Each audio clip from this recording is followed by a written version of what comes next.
A goofy person. I think a lot of people don't really know her outside of basketball. Outside of basketball, she's funny. Like, she has so much personality. I think that's what people need to know about her. Like, her personality goes a long way, and she's a great person. And I think that goes, like, she helps me through every little thing. Like, I could ask a question. Not every sports story begins in glory. Some open under the harshest spotlight imaginable, marked by public embarrassment and non-stop online criticism. Moments heavy enough to make an athlete question the path they've dedicated their life to. Yet, occasionally, those breaking points don't define the ending. They reshape it entirely into something stronger and more meaningful than anyone expects. This is one of those rare journeys where Raven Johnson has experienced both extremes of that reality. What makes it even more striking is how the narrative connects back to the same figure tied to both the downfall and the resurgence, Caitlin Clark. Bro, the Fever really selected Raven Johnson as the number 10 pick to come play with Clark. Do y'all remember this? Clark waving her off in college, and then she recently was talking in an interview about it again, about how she got waved off, and now they gonna be playing together. To understand where this story is ultimately going, you have to go back to where it all started. It's 2023, and the NCAA Women's Final Four is in full swing, featuring a high-intensity clash between Iowa and South Carolina. By this point, Caitlin Clark had already established herself as the biggest name in college basketball, leading the nation in scoring, lighting up highlight reels, and commanding non-stop attention every time she stepped on the floor. Then came a small, split-second moment that cameras picked up and social media immediately magnified into something far larger than the game itself. As Clark ran the offense, Raven Johnson was left open beyond the three-point line, and Clark made a simple basketball read. She chose not to close out, recognizing Johnson as a non-perimeter threat. It was nothing more than a tactical decision in real time, but online, it quickly spiraled into a narrative that stretched well beyond basketball. No, we haven't. I think that's in the past. We're teammates now, and we have one goal. That's to win a championship. And, I'm coming in. I want to win the championship, and I'm pretty sure that's her main goal. So whatever I can do to help win the championship, that's the goal. Almost immediately, Johnson was overwhelmed. What followed was a wave of online bullying, endless comments, mockery, and a relentless pile-on from people who chose to target a young athlete who had done nothing wrong. At just 20 years old, already under the pressure of being a young black woman in the public eye, Johnson later explained how deeply that period affected her. It reached a point where she seriously considered stepping away from basketball entirely, not just taking a break, but leaving behind the game she had dedicated her life to, all because of the cruelty of strangers reacting to a moment that lasted less than 5 seconds. This is the reality of what happened, and it needs to be understood before the story moves forward. The reason I hate the internet now, because of that situation, like I got bashed, I got bullied, I got called all these things that I wasn't, aka like a monkey or this, I don't know, like it was just things like that. And I just think I wanted to quit basketball at that time. And I wanted to just go in this little bubble of isolation and just be by myself. And I think, I leaned on God. I had some wonderful teammates, wonderful people in my life, like I said, and they helped me find that light, and they put so much fuel to the fire to me to go back the next year, and we were undefeated and met that team again, and we beat them. So I think it was all God. But now comes the part of the story that people are only starting to fully understand. Raven Johnson didn't step away. She stayed the course. She returned to South Carolina under coach Dawn Staley and committed herself back to the grind, deliberately choosing to turn a painful public moment into fuel instead of letting it define her exit. In 2024, South Carolina went on to win the national championship, defeating Iowa along the way, with Johnson playing a key role throughout the journey. When she finally stood at the top of college basketball's biggest stage, it wasn't just a title, it was a full-circle redemption from the lowest point of her career. That's what real resilience looks like, built quietly over time, and something that can never be faked or replicated. Fever beat New York 109-91. I don't care about any of that. What I care about is people putting respect on Raven Johnson's name. First game, WNBA debut, 6 points, 8 assists, 3 rebounds, 1 steal, 2 blocks, no turnovers, you guys. None. I I've been talking about Raven Johnson being underrated for far too long. Cut to the clip. Those of us that have been following the Gamecocks for longer than a couple of years know Raven Johnson is literally her. It is unfortunate that sometimes she does not get the respect that she deserves. I don't know what you guys thought was about to happen, but this is Raven Johnson, 18 minutes off the bench. First preseason WNBA game. She just got done playing college basketball, you guys. It's only April. She entered the professional stage as a two-time national champion, with analysts already calling her one of the most NBA-ready players in the 2026 draft class. Then, on April 14th, 2026, the Indiana Fever selected Raven Johnson with the 10th overall pick, a moment that carried far more meaning than a typical draft night selection. The significance hit harder when it was revealed she would be joining Caitlin Clark on the same roster, the same player who had once been part of a defining and heavily discussed moment in her college career. Suddenly, both names were linked again, but this time as teammates, sharing the same locker room, the same practices, and the same system in a twist that felt almost unreal. As her name was announced, the focus quickly shifted beyond the pick itself toward the deeper, human story underneath it. The real question became less about potential and more about reality.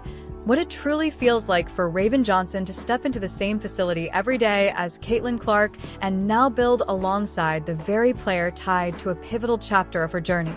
Johnson addressed the question directly without hesitation, making it clear she had left the past behind and fully shifted her focus the moment she put on an Indiana Fever jersey, with her only goal now being to win a championship, while also noting that Caitlin Clark shared the same mindset from day one of training camp.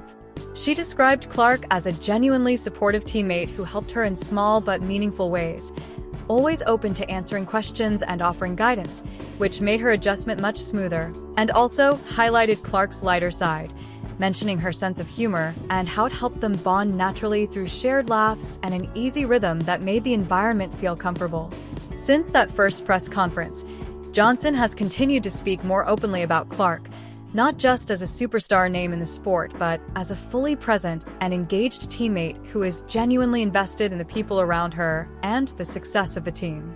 Johnson revealed that Caitlin Clark played a major role in helping her adjust to the demands of the professional level, guiding her through tactical shifts, the faster pace of the WNBA, and the mental demands every rookie faces when moving from college to the next stage.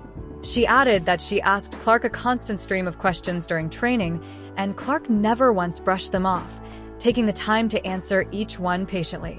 That detail stood out because Clark, as the franchise cornerstone and face of the Fever with a massive influence on and off the court, could have easily focused only on her own responsibilities, yet instead chose to invest time in a rookie who once stood on the opposite side of a college rivalry, helping her understand what it takes to survive and succeed in a league that leaves no room for unpreparedness.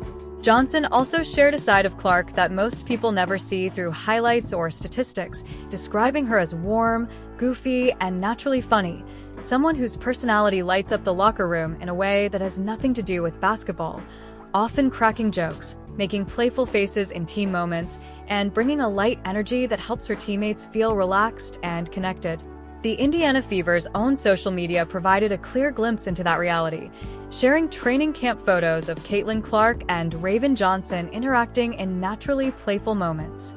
In one image, Clark appeared to jokingly run away as Johnson chased her, while another showed Johnson hugging Clark as Clark responded with an exaggerated, goofy expression. Nothing about it felt staged or forced for publicity. It looked like two people who had moved beyond a complicated past and built something genuinely positive in its place. That kind of chemistry cannot be manufactured. It either exists or it doesn't, and these moments made it clear that it does. Beyond the lighthearted bond, there is also a serious competitive layer underneath it all. Clark's presence as a teammate and mentor carries real developmental impact for Johnson, especially as she enters a Fever roster no longer focused on rebuilding but positioned within a genuine championship window. In that kind of environment, the margin for error is thin, and every player's growth is directly tied to the team's expectation to perform at a high level immediately and consistently. The standard Caitlin Clark brings into the building, her habits, preparation, and refusal to accept anything less than the highest level in every practice, has shaped the daily environment Raven Johnson now operates in. Inside that setting, outside narratives often try to frame things through rivalry, fandom, and division, but within the locker room the focus stays on growth, chemistry, and execution. That contrast becomes even clearer when observing how their connection is viewed publicly, where opinions swing between praise and criticism depending on allegiances, while on the court the reality shows a steadily improving comfort and coordination between teammates, including Johnson's early chemistry with players like Sophie Cunningham. From a basketball perspective, Johnson has already started to show her value at the professional level, making a strong impression in her WNBA preseason debut against the New York Liberty with 17 minutes played, 8 assists, 3 made shots, and 2 blocks against one of the league's elite teams. She later stepped into a supporting role behind Clark in a matchup against the Dallas Wings, where Clark scored 21 points in limited minutes before Johnson took over primary ball handling duties, further highlighting the trust being placed in her early development and her growing role within the Fever system. Johnson closed that stretch by taking over ball handling duties for the remainder of the contest, finishing with 3 points and 5 assists in 21 minutes, showing no signs of shrinking under pressure or being overwhelmed by the moment. Instead, she played with the composure of a player shaped by her environment, supported by a coaching staff that trusts her development and a teammate who has been invested in her growth since day one of camp. Reflecting on the shift from rivalry narrative to partnership, she explained that she had fully moved past the 2023 moment, and from the instant she put on an Indiana Fever jersey, her mindset became centered on one goal: winning a championship together. She noted that Caitlin Clark shares that same focus, constantly emphasizing winning, building professional habits, and understanding how small the margin for error is at the highest level, while Johnson herself remains committed to doing whatever it takes to help the team succeed and reach that goal. In the end, there is a version of this story that reduces everything between Clark and Johnson to a simple rivalry shaped by one college moment, replayed endlessly through social media and outside narratives. But the reality is far more layered and human. Two elite athletes who once stood on opposite sides of a highly public stage, yet chose not to carry that weight forward, instead recognizing each other as teammates first, and focusing on what they're building together rather than what once divided them. Johnson has made it clear that she has fully left the past behind, while Caitlin Clark, who has consistently emphasized winning and competing at the highest level as her only real focus, has opened her circle to a rookie teammate, patiently helping her adjust, answering questions, guiding her through the transition, and making her feel included through both her seriousness and her humor. Through her actions, Clark has shown a daily commitment to building a team environment rooted in support, development, and no one being left to navigate the process alone. In that context, the early chemistry within the Fever roster has become increasingly noticeable as strong draft decisions and smooth integration begin to shift outside narratives during training camp and preseason moments. It's almost ironic how much of the story is shaped away from the locker room itself, because as Aaliyah Boston pointed out on her podcast, many of the rivalries, narratives, and supposed beef circulating online are not created by the players, but by fans and social media discourse building their own version of events. Inside the team, the reality is far more grounded. Players are locked in on practice, adjustments, and competing in a league where every possession matters, and what gets labeled as tension from the outside is often just normal competition viewed through an exaggerated lens. Within this reality, Raven Johnson's journey carries far more weight than anything being argued or amplified online. She went through the full emotional spectrum of modern sports: public scrutiny, harsh online criticism, and a period so overwhelming that it genuinely pushed her to consider walking away from basketball altogether.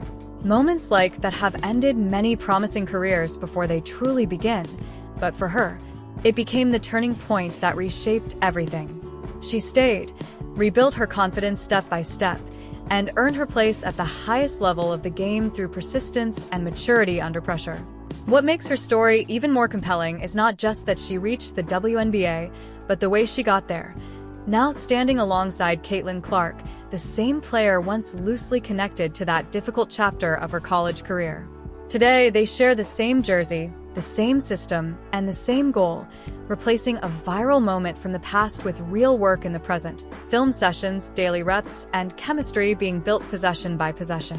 At its core, this is no longer about one game or one snapshot in time, but about an athlete refusing to be permanently defined by a public setback and instead choosing growth, resilience, and forward momentum under pressure.